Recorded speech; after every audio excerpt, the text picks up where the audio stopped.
Presented by Kamuke Ukulele Magazine, this is Ukulele Stories. Aloha and welcome to a very special episode of Ukulele Stories.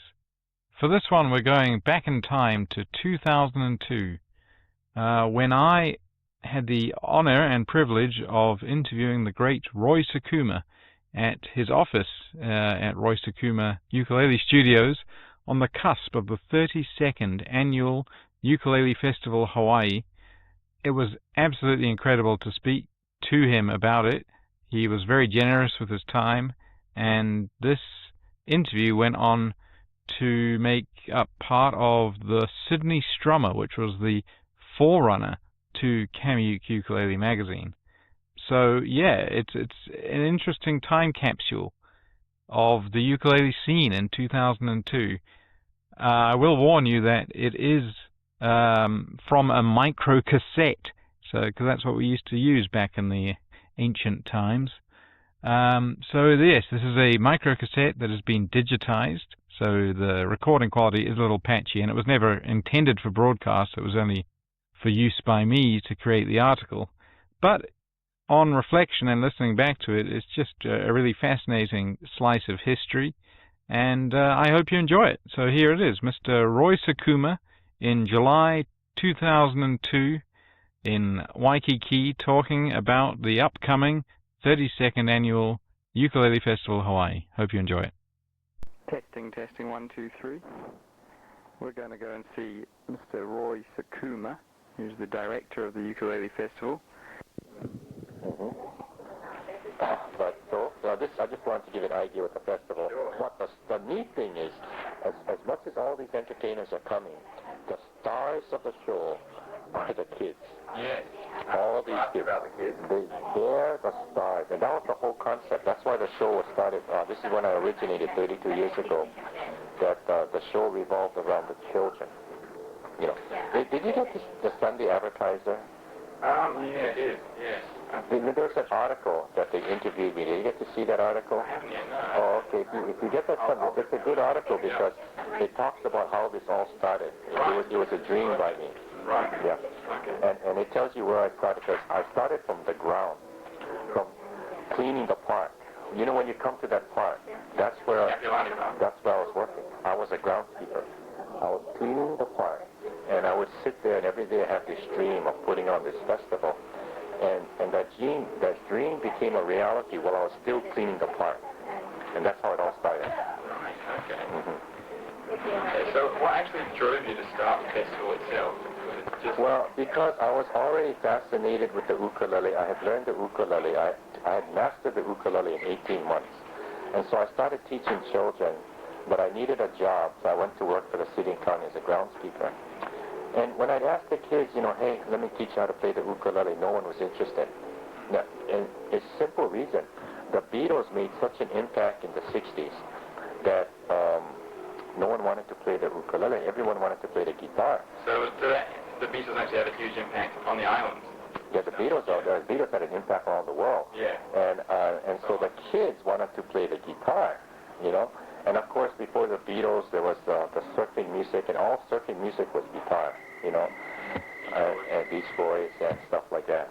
So what I did was, when I created the Ukulele Festival, it was to feature the ukulele as a solo instrument, not as a rhythm instrument, but as a solo instrument. And that was the purpose of starting the festival, to bring awareness to this instrument, that it was not a rhythm instrument only, but it was, you could identify it like any other instrument, like in music, guitar, etc., etc. Take it from the back of the orchestra and bring it to the front. Right, yeah. Right. And no one does it better than this guy. Yeah. He plays at his best without a rhythm section, I think. Mm-hmm. Yeah, he's got Bach albums. He's got like 78 albums now, worldwide. Yeah. And his Song for Anna sold over 6 million copies. You know, so he's a master. Right. And are they internationally distributed? Yeah.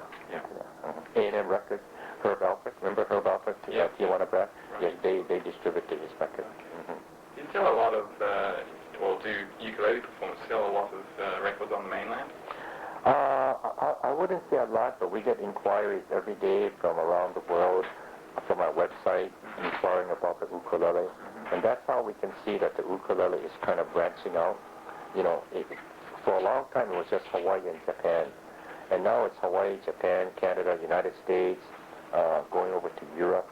So I can see that it's in Australia. I can, and New Zealand too, because next year there's a group from New Zealand that wants to come and be represented in the Ukulele Festival. Well, what are they called? I just got the email. Oh, that's right. Yeah. No worries. Mm-hmm. Okay. So how... Can you turn that on, please? Sure. Turn on the fan. I don't know, it's still kind of warm in here. Yeah. Maybe down. Yeah, but they just fixed our air conditioner. Something's still wrong with it. Okay. So how has the festival actually changed over the years, in the 32 years? Well, what was it like in the beginning? In the first year, I had a voluntary, I had a ukulele club come and play, and then I was already teaching a few students. I had them come out and solo, and then maybe we had an audience of about maybe a couple of hundred people. But through the years, it's evolved into this thing where the best entertainers in Hawaii will come and support this event every year. And it's grown to the point that it's so big now that that place is always packed, you know, and because it's a free event. The crowd's gone up and up. Yeah. And it's a free event, so, you know, people enjoy coming. And the neat thing is we get calls from all over the world. When is the Ukulele Festival? What is the date? So we do know that we get tourists from around the world that plan their vacations specifically around this Ukulele Festival, you know, which is really nice. So I'm really happy that it's grown. And we had an advertiser writer, just by coincidence, that's the morning newspaper, that came to last year's Ukulele Festival. And that's what inspired her to write the story this year. Right. And she's giving up writing, but as a farewell, she told the editor for her last article she wanted to do this, because she said she was so blown away when she went last year to see, because when you think of 800 kids, you think of chaos, you think of chaotic, you know, but you see all these young girls, they run the whole event. I mean, you're going to see all these kids, 15, 16, 17, 20, 21, leading everybody. And of course, she's the old-timer of the group now. And they're in control of everything. And my wife and I just oversee everything. But they do a fantastic job of coordinating everybody and moving. So our event, I think what makes the Ukulele Festival so exciting for so many people, when you go to concerts, you see a lot of concerts where there's a lull between acts, there's a resetting up of the stage, or there's a sound, you know, they got to get everything wired. Our show goes boom, boom, boom, boom, boom. And the reason it goes like that is because I pretend that we're on the radio. So I always tell them, if we're on the radio and you have a long lapse, that you're going to lose the listener's attention. So we move very quickly. I give the entertainers, I tell them, you got 20 seconds, 30 seconds max to set up and go. You know, but we don't want to say, what's the sound? And then over there, ding, ding, you know. People wander off. Just play it, you know. Exactly. So it's so funny because you'll see the kids playing, and 30 seconds or 2 minutes before the song is finished, you'll see one of our girls bringing out the next entertainer, getting them ready. And then as soon as they finish song, go, you know. And so it moves.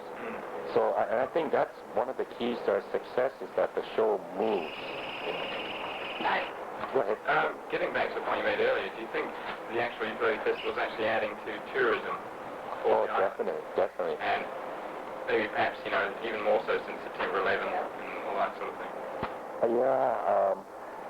You know, I think we were all affected by that, the September 11th, tourism dropped, everything, you know, there was a struggle. But, you know, the ukulele is, the history of the ukulele has always been known as an instrument that brings people together. If it's in Hawaii, if there's an ukulele, any party you go to, you'll probably see an ukulele, and somebody can play it. And just by playing it, it brings everybody together. And I think the ukulele this festival has done the same thing with I guess you could say yes with tourism because it's bringing people from all over together for enjoyment. And it's a very relaxing instrument. I don't know if you know how to play it. I do. Yeah, it's very relaxing. 7 years. Yeah, really? Wow, great. Okay. And how have attitudes changed now? Since you started the festival and you wanted the attitudes to change away from guitars, away from other music. So how has it changed now?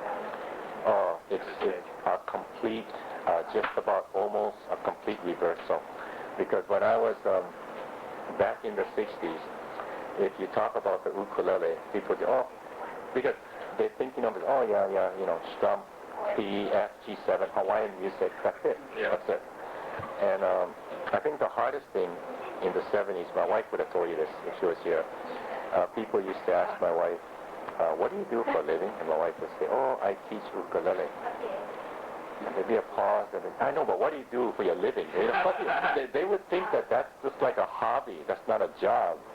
Now today, if you say, well, I teach ukulele, people can accept that and say, wow, okay, that's a profession. Because the ukulele has grown so much. And so many youngsters from our studio over the past 30 years who have played with this band, the ukulele band, are now professional performers in Hawaii. Many of them are. So it brings a lot of joy for me. But going back to your question, definitely the ukulele has, I think, been a significant role in bringing tourists to Hawaii. So what about costs of the festival itself? I mean, as it's grown, I'm sure expenses have gone up and sponsors and that sort of thing. The costs have gone up and dramatically. And the thing is, what's so great is that, knock on wood, for 32 years we've been able to keep this festival free. It would be so easy for me, right next to Kapiolani Bandstand, there's a concert, a place called Waikiki Shell. And we've had offers, my wife and I, to move the festival into the Waikiki Shell, let the promoters handle it, and then we would make money.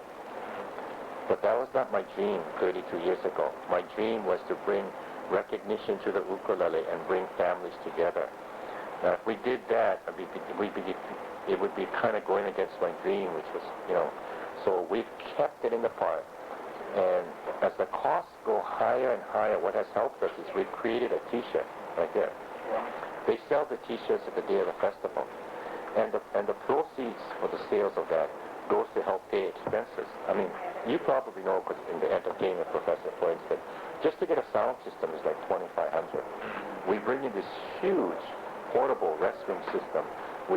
To make it comfortable for the audience. And that's exorbitant just to bring it in. But what helps us is some of the sponsors give us some money, but a lot of it we raise it on our own through sales of shirts and etc. And that helps defray the cost. But you're right.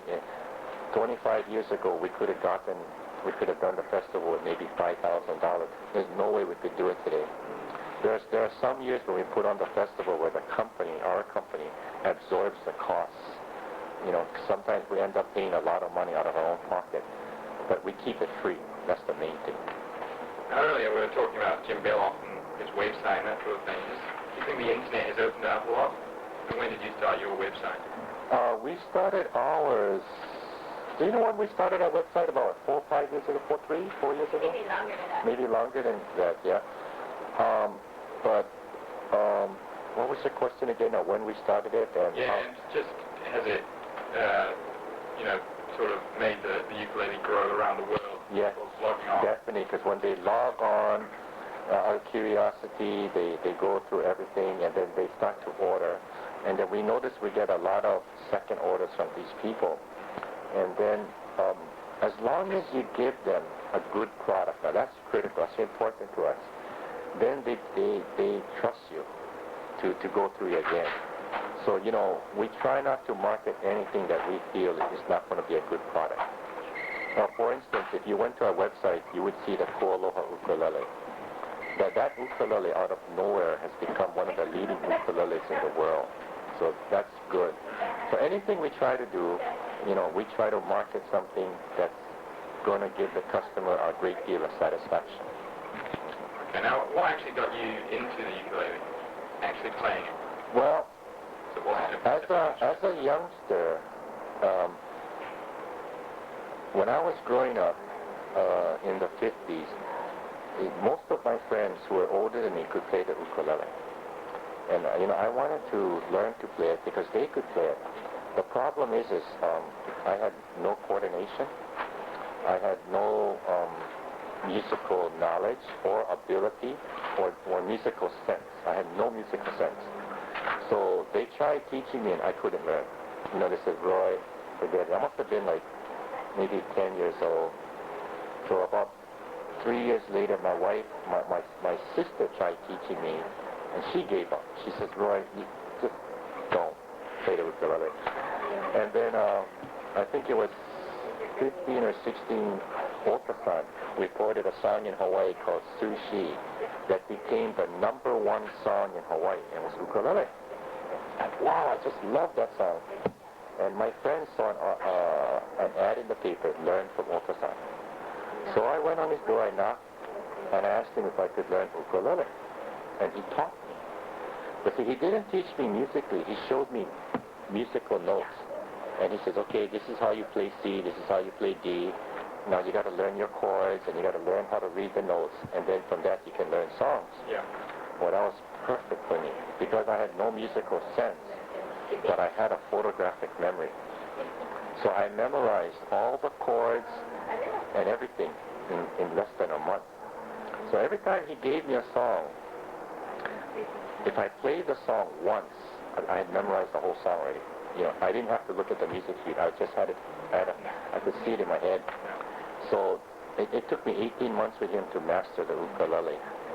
But had I gone through friends and tried to learn, I had no rhythm. My sister told me the story years ago. She said, you don't remember, Roy, I used to tell you clap with the radio, the beat. And I couldn't even do that. I couldn't even clap with the radio, And we had to dance in school, and that was a catastrophe. But whoever tried to dance with me, the girl had to try and lead me, and I didn't know what the heck to do. I had no sense of musical rhythm, But anything else somehow came easy for me, but not music. Music was a struggle. But that was the greatest thing for me to happen to me because music was such a struggle for me. When I started teaching kids, I had absolutely no expectations. Like if I were to teach you, I would think that you're like me. So when you have problems, that's normal, and I can get you through that. Had I been a gifted learner, then I think I wouldn't be able to relate to it, and I would be frustrated, and I'd think, what's wrong with you? So being such a terrible, being so terrible in music actually was the strength that I think helped me become a good teacher.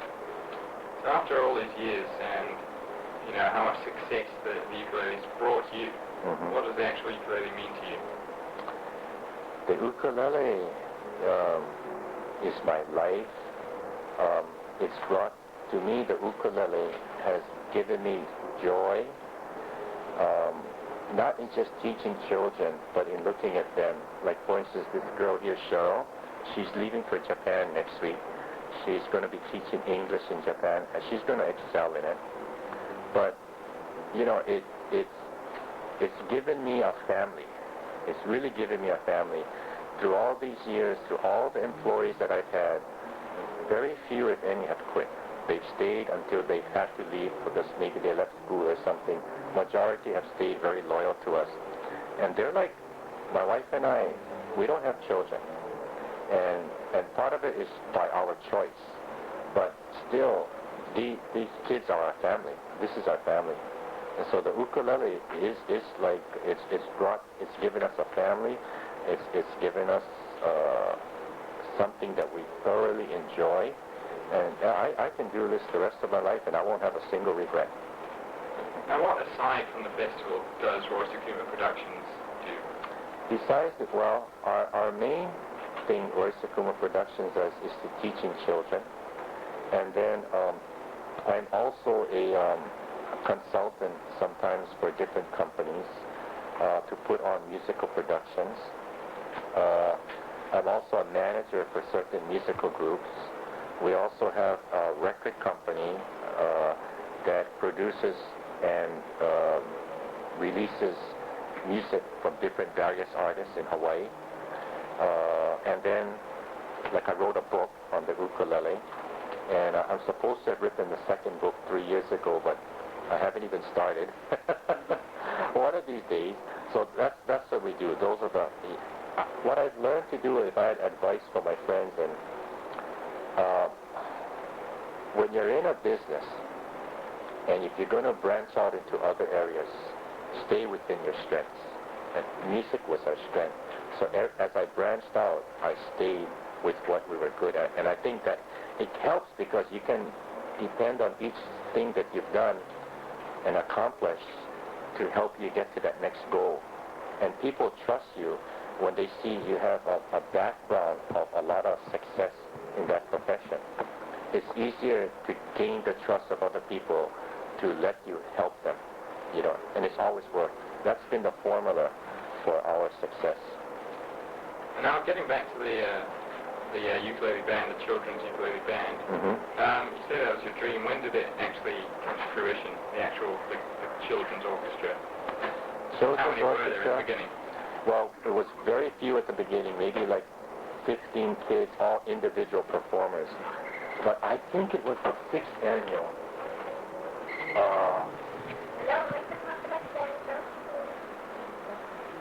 Ukulele Festival draws 3,000 people. Can it become international? I think that was the 5th or 6th year. So I'd say by 1976 or 77, just when I got married, again coincidentally, or I don't know, maybe it's because my wife got involved, that you have a partner that can help you, and that's when the Ukulele Festival really started to grow, because my wife's input has been a tremendous part of the reason why this festival has grown and become very successful. Yeah. Okay. So where do you see the ukulele going in the future?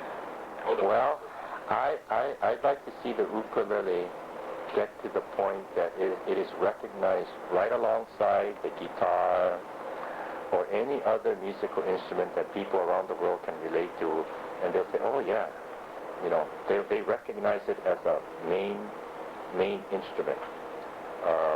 Like if you talk, what are the main instruments of the world? Right away people will say, oh, guitar, piano, you know, or you go to the rhythm section, band, they'll say saxophone and stuff like that. Well, the ukulele, I'd like to see the ukulele right alongside of that. You know. Do you have a time frame for that, do you think? You know, I'd like to say 5 years, but I guess I got to be realistic. I'd say within the next 10 years, because it's on its way already. It's growing immensely around the world. Mm-hmm. Yeah. It is a truly international festival now. I've seen on your website you've got a Canadian group coming. Yes. Do you have any other international people coming along? Not this. Well, we have the Japan people coming. Yeah. So Japan, Canada. It's huge in Japan. It's very huge, very big in Japan. This year is just from Japan, Canada, and the U.S. mainland. But we've had in the past from Brazil. We've had inquiries from even Israel, Spain, Brazil, Portugal, about wanting to come to Hawaii and to be a part of this festival. And you know, I rarely try to tell people you cannot play, but we do ask at least that they submit some kind of a recording so we can get an idea. And if we feel that they don't fit into the format of the festival, that's why we start at 10 o'clock. We can let many of these groups perform at the beginning. Early on. Yeah, and then, so you don't deny them that opportunity. Yeah. Well, thank you very much. I'm sure that's... Well, great. Yeah, thank you. And, you know, you get to meet a lot of these other people, too, when you come to the Friday. Sure. You'll meet everybody. Right, well, I'd love to. I mean, I'd love to maybe just get a few quotes from them as well. Yeah, they'll be there at 4 o'clock. I got to find an album. If I do, I'll let you listen to him as a soloist. Sure. You know, I'll share with you something why I think he's a great. Lyle Ritz was a great recording bass player. Did you know that? No, before, no. One of the top recording bass players in America. Right. From the 60s, no, from the 50s to the 80s. That's why everything you hear on radio from A Taste of Honey. That's him. You've Lost That Loving Feeling, Unchained Melody, Guantanamera, Classical Gas by Mason Williams, Frank Sinatra, The Beach Boys, Good Vibrations, John Denver, Linda Ronstadt, Rod Stewart. He was the bass player, recording bass player. Amazing.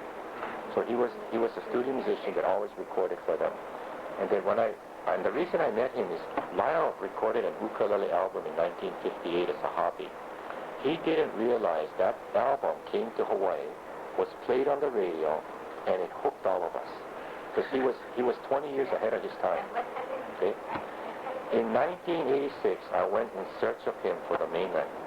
I found him in Simi Valley, California. I introduced myself. He had no idea he was this ukulele legend in Hawaii. And he didn't play ukulele after that. He played bass. So I told him, can you come to Hawaii and play the ukulele like how you recorded on the album in 1958? He said, yes. So he came to Hawaii, played in the ukulele festival. He fell in love with the ukulele festival. He told his wife he's going to retire and we're moving to Hawaii, which he did. So he lives here now? He lives here now. He's our bass player every year.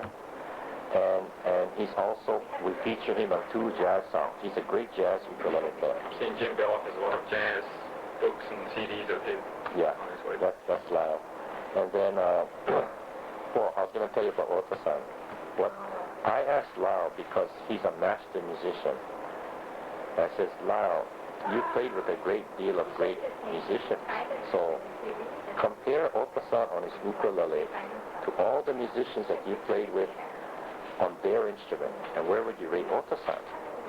Without a blink of his eye, he said, in the top 3. I says, really? He says, he is a master of the melody.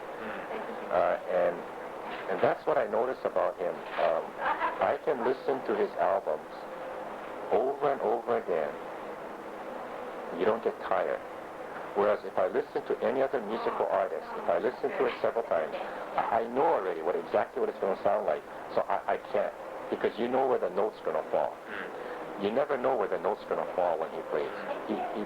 It's so interesting if you were to dissect his melody line. It's amazing how he phrases, where he puts the note. And it can be such a little thing like 16th note off.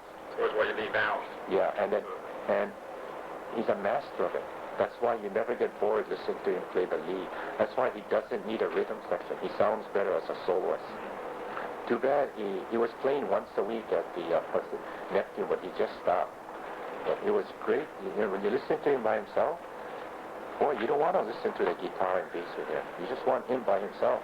He's a one-man orchestra. I've heard some of the stuff, and he's got that sort of syncopated rhythm within the melody. Yeah. Right. George. Yeah, is George Formby, has he made an impact in the island? No, that's from England. Yeah. England. We communicated several times. He's got that ukulele Great Britain band. Yeah. You know, I hope someday they come to Hawaii. That'd be great. Have you heard the Canada group?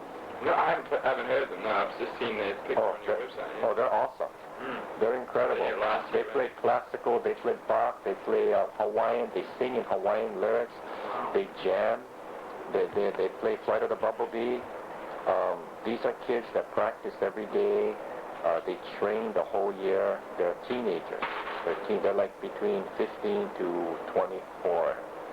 So they're like, you know, they got it together. They really practice hard. These kids that you're going to see, the amazing thing, these 800 kids, they're from 5 years old and up. What you're going to see at the bandstand on Sunday, we had only 2 rehearsals, that's it. So that's it. I tell the kids, hey, that's okay. You make 50 mistakes or you jam up, cannot help it. That's all we can afford is 2 rehearsals. But it's amazing when you think only 2 rehearsals, how much they come together. What's the maximum age for kids? The maximum age is what, 70, 80, 84, 90, 90. You're going to see some people there very old that's going to try and keep up with the kids. It's 70 something. 70 something. But I had 9 years old. Yeah. It's great. Keep the arthritis going. Yeah.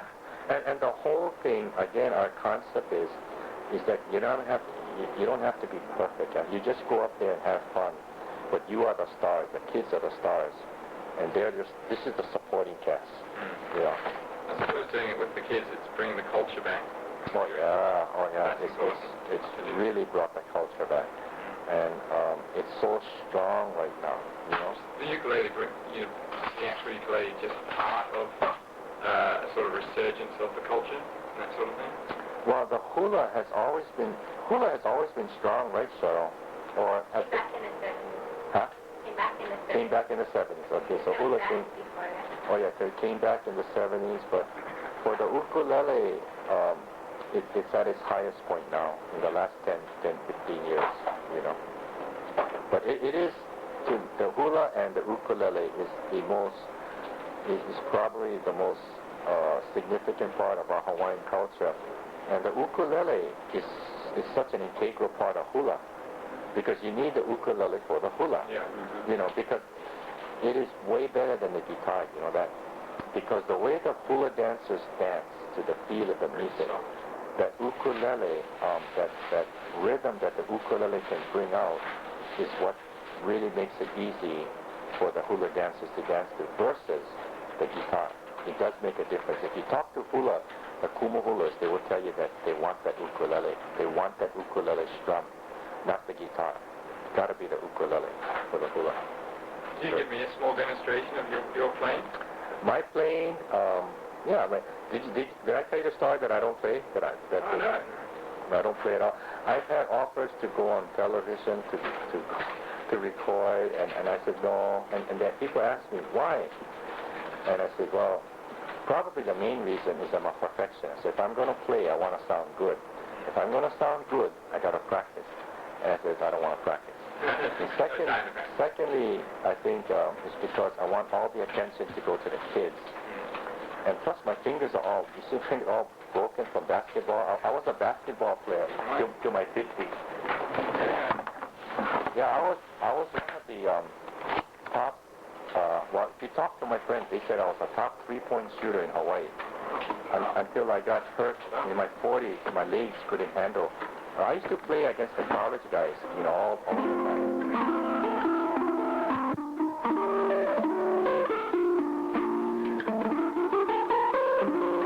I'm playing things that I learned or that I figured out when I was a kid.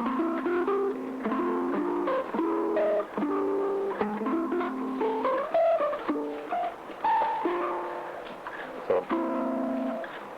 I know a lot of the old songs. What kind of songs do you know? Really? I tried. Let me hear it.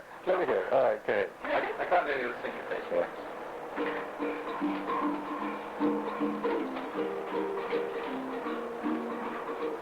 Beautiful love is the talk of the town.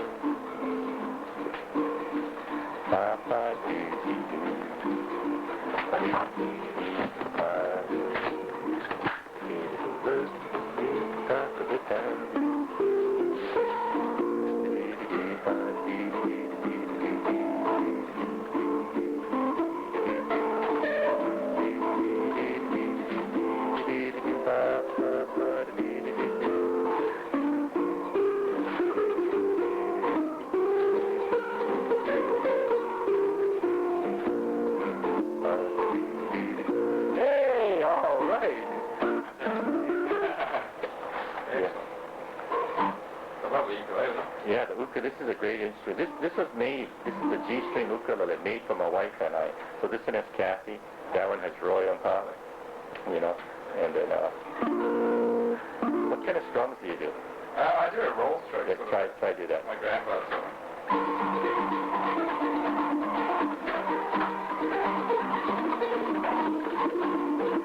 You know, I used to do that a long time ago, exactly like that. But the better is like that.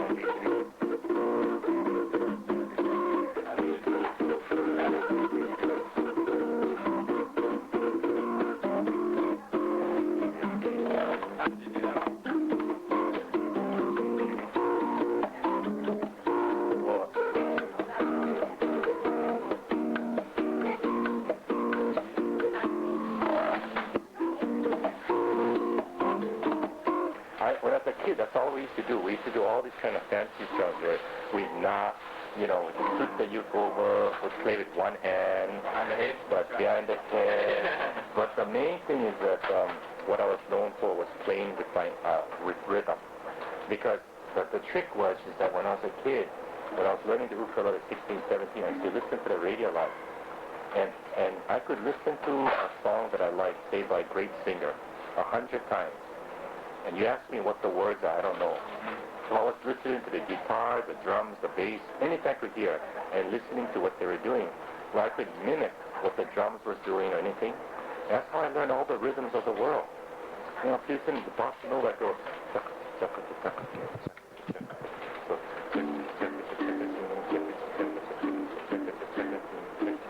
so that's how I learned all the rhythms. That bass going, yeah.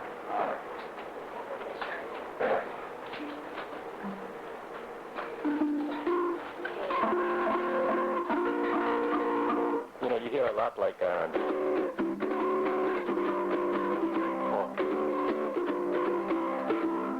so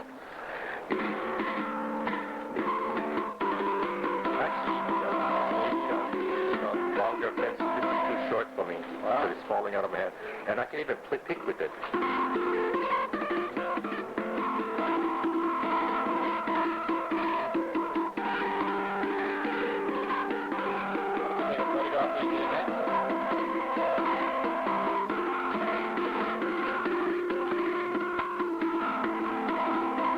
Do you have a longer pencil? It's falling out of my hand.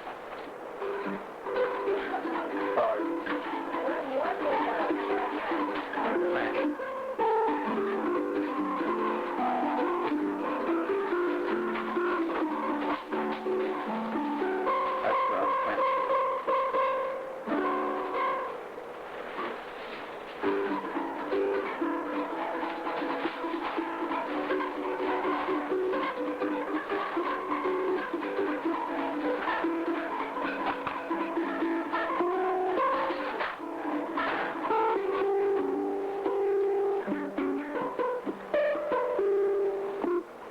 Okay.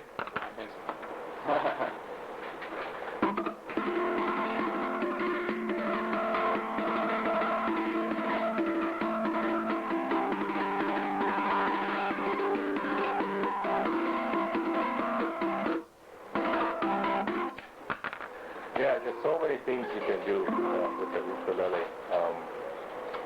You know, now I used to strum like this. You know, like there's an old song.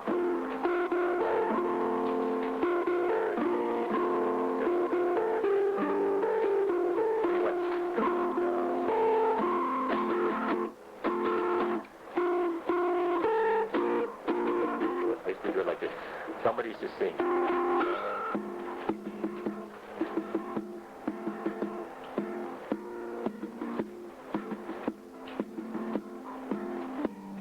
So many things, you know, so many tricks you can do. And the knock is what's important. Right. There's a song that goes, so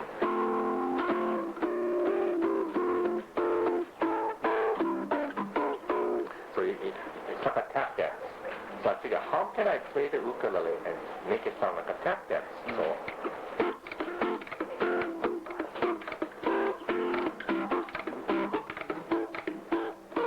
you know, so it sounds like you're playing in a tap dance. And a lot of people say, oh, they want to learn this kind of thing, but, you know, it's forgotten, you know, like, forget it. But it's cute. It's not cute, but it's neat to hear that kind of thing. You don't realize what the scope of the ukulele can do. Yeah.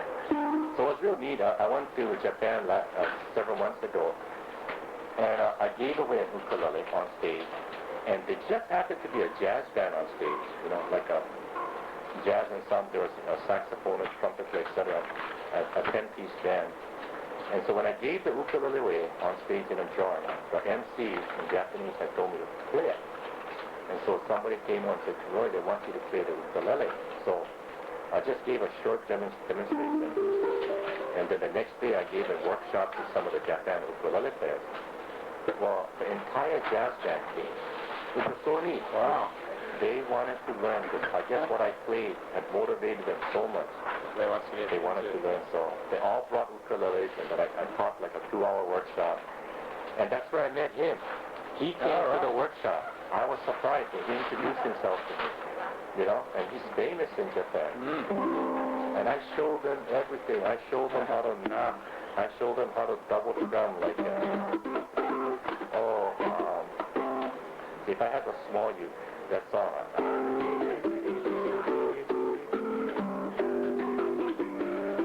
Double drum.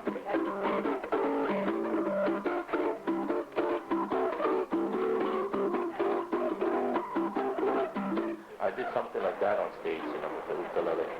And then I was just picking.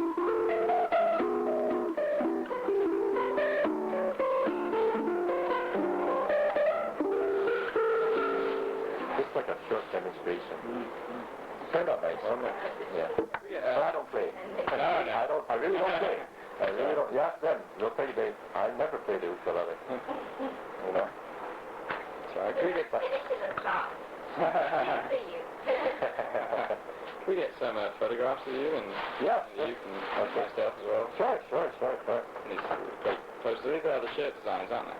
Are they some of the other shirt designs? These are previous the album. Oh, the album. Okay. Yeah. Yeah.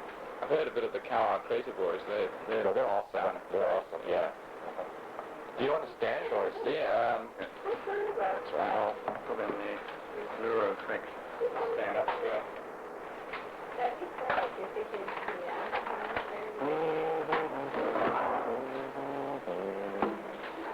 So what chord you want to hold?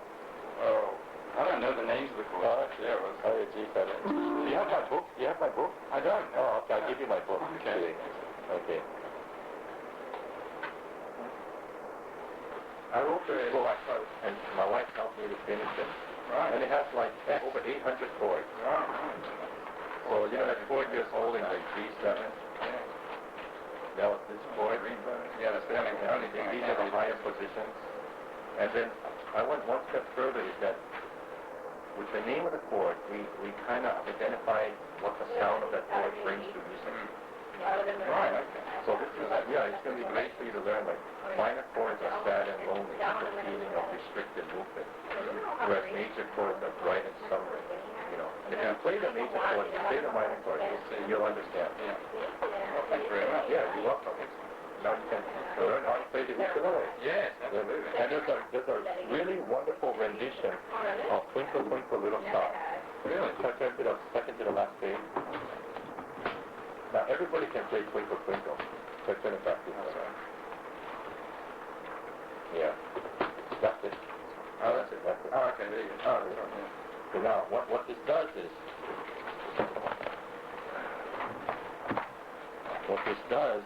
if you play these chords,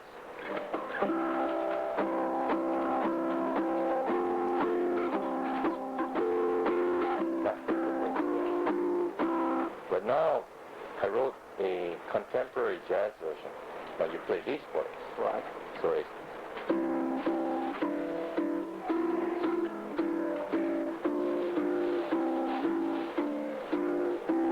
all chord changes.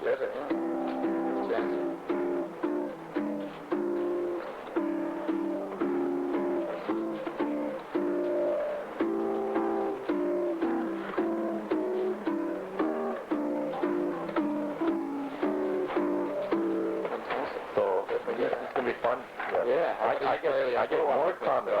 I'll go back to my hotel room and try. I get so many comments on the email from people that buy the book. Yeah, they want a whole book of this. They ask for it, you know. So, thank you. Here you go. You're welcome. Thanks for listening to Ukulele Stories. I hope you enjoyed that little blast from the past, and I hope you'll join me next month for another episode. Until then, I'm Cameron Murray. Keep on smiling and keep on strumming.